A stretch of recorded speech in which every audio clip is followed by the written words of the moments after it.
Y continuamos aquí en Alta Política, segundo bloque, como habíamos anunciado, está con nosotros el ingeniero Roberto Quinteros. Muy buenas noches, ingeniero. Buenas noches, bienvenido. Y habíamos planteado el tema de la matriz energética, ¿no? Como un tema tan importante, y usted fue el último gerente de YPF en Aguaray, en Campo Durán, antes de la privatización. Efectivamente, así es.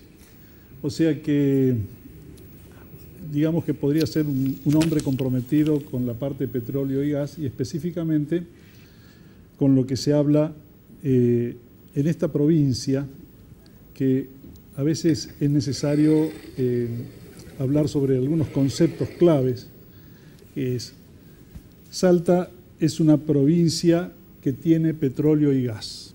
Entonces, esta es la diferencia con algún país, por ejemplo. O sea, Argentina es de petróleo y gas, no es un petrolero ni gasífero.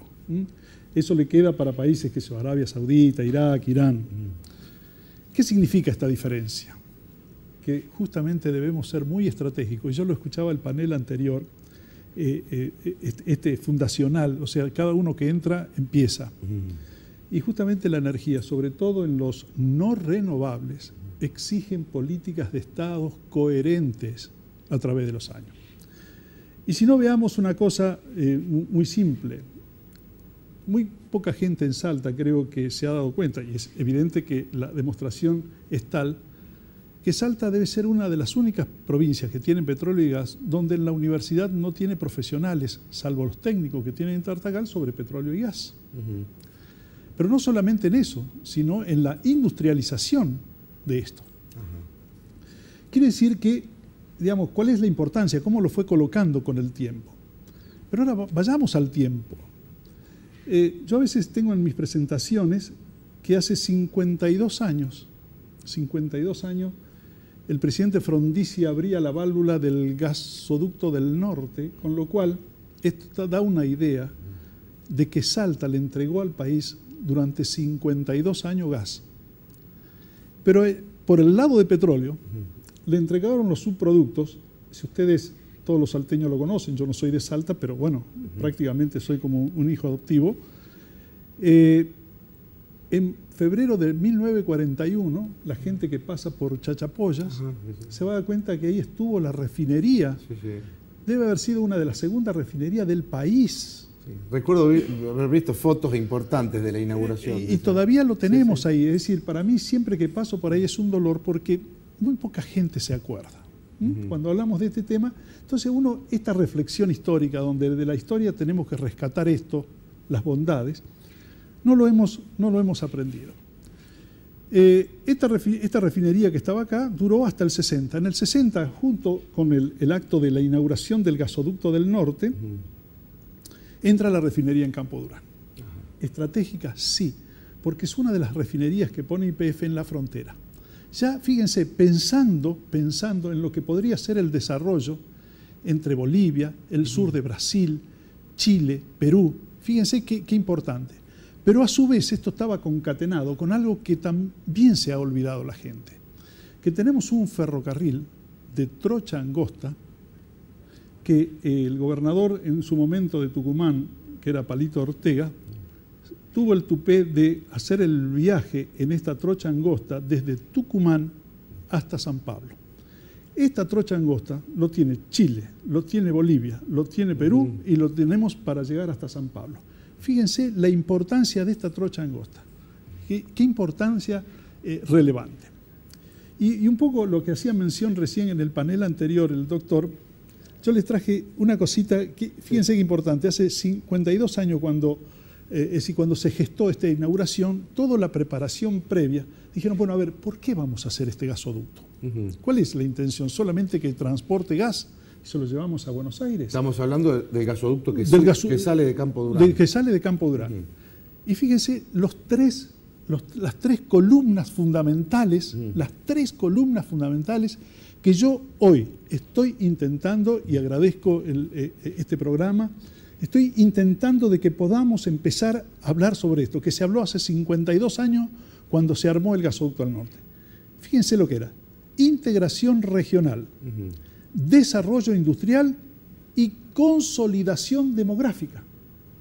Fíjense que 3 puntos clave. Sí, sí, sí. Y justamente cuando empieza el gasoducto, alimentado desde Campo Durán por el gas de Salta, empieza a funcionar, es como que hay un cambio en el norte y en el centro del país. Es como el antipiquete, es pensar justamente en un desarrollo integral de o sea, nos damos cuenta de esto, de la importancia pensada hace 52 años. Ahí cerca nomás, estamos cerca.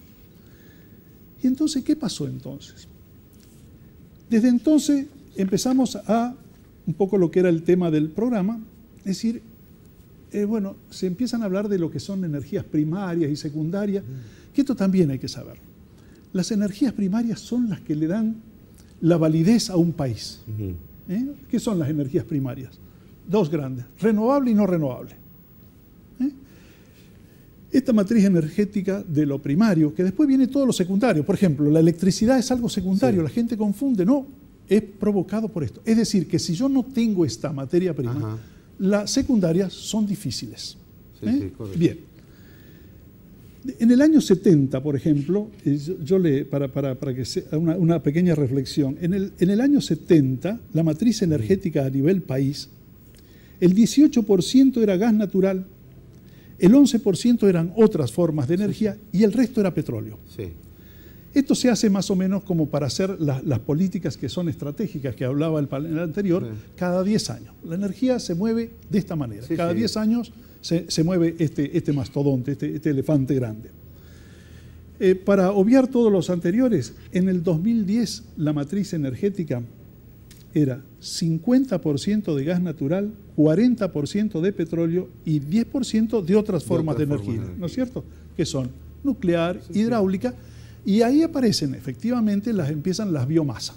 Entonces uno dice, a ver, ¿por qué no existió política de Estado? Si acá veíamos que en cada momento, o sea, que la demanda iba exigiendo más gas que petróleo, era obvio que todas las políticas tendrían que haber sido dirigidas hacia ahí.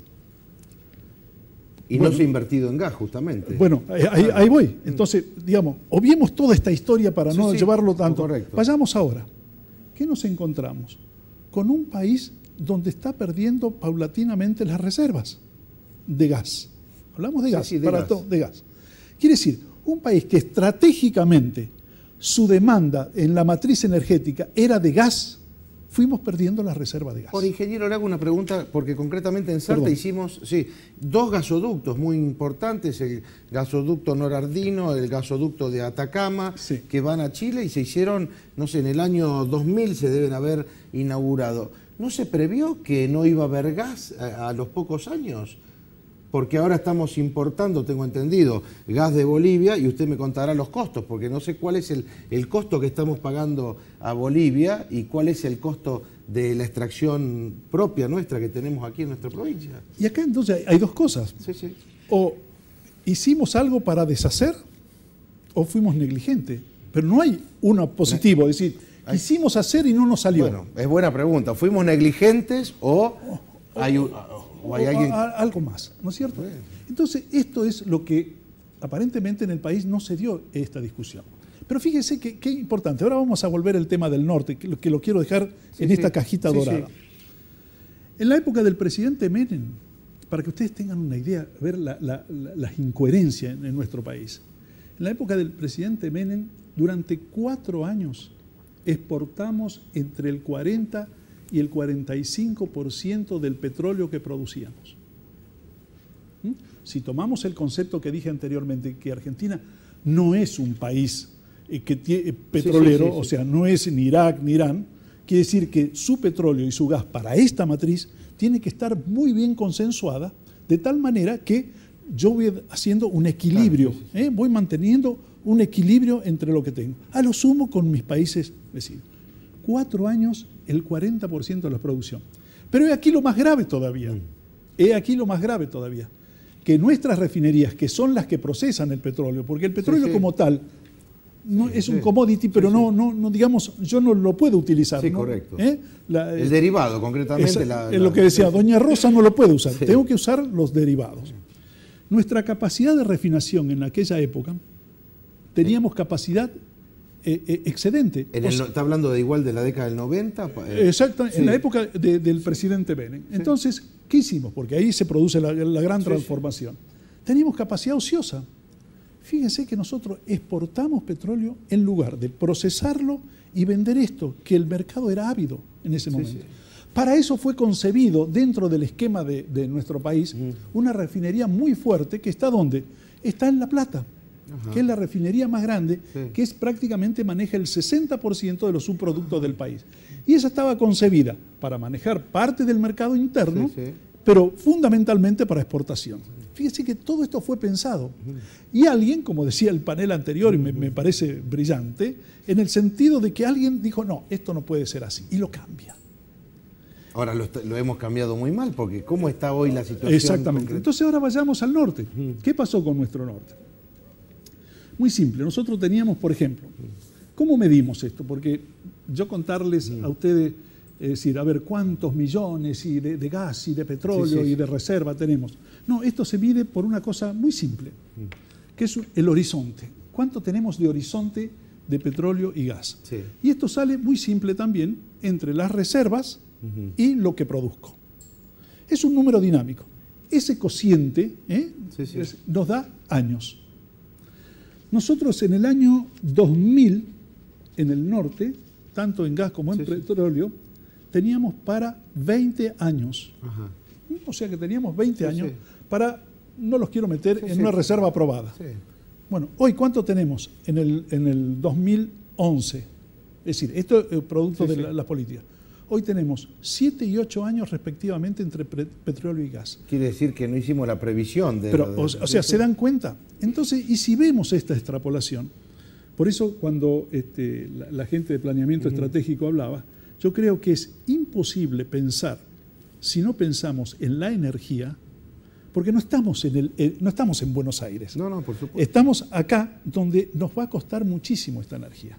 Si nosotros hemos desaprovechado las reservas, no hemos hecho las inversiones, evidentemente esto la vamos a pagar y muy caro. Y muy caro. Tan caro como era parte de su pregunta. ¿Cuál era?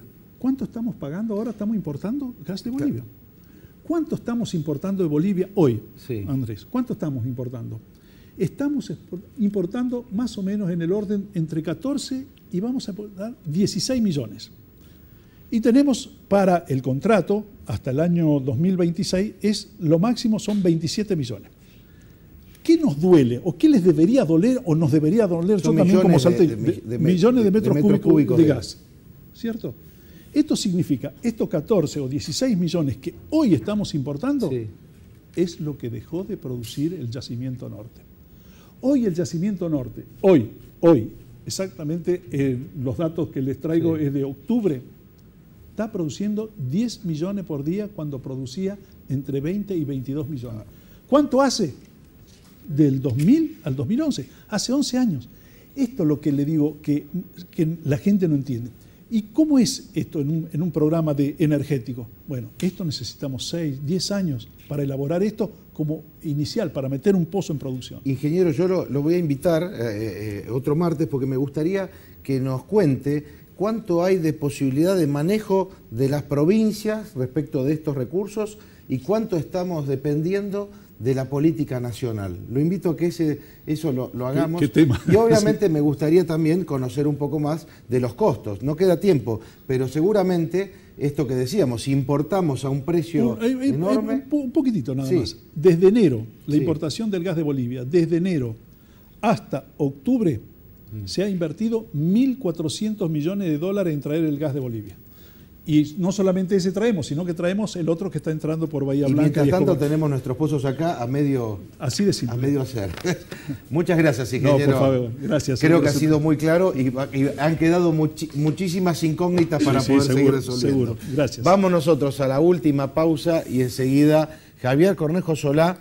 Y invitamos también a dos jóvenes que nos van a contar por qué están convocando para el jueves 8 de noviembre.